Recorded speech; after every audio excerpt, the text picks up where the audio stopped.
कहाँ डाइरेक्ट बन्द गरिहाल्यो त्यसरी बन्द गर्ने नि अनि ल्यापटप बन्द गर्ने भनेको त धेरै वे छ नि त कस्तो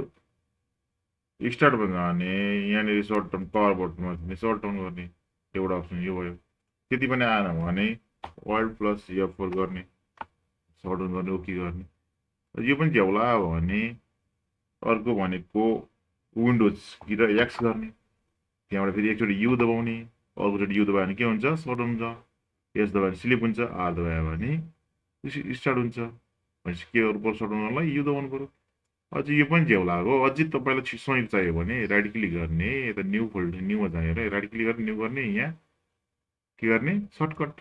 यहाँनिर के लेख्ने SHUT short DOWN down short down भयो नि होइन स्पेस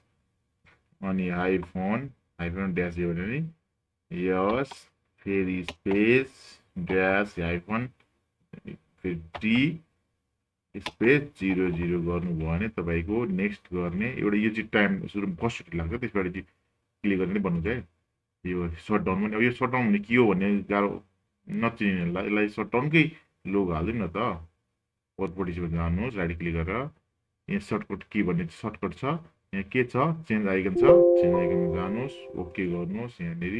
यो सटडाउनको चिन्ह हालिदिनुहोस् ओके गर्नुहोस् होइन ओके गर्नुहोस् अब तपाईँले एकै बटनमा क्लिक गर्नुभयो भने तपाईँको सटडाउन हुन्छ होइन त इजी छ त अनि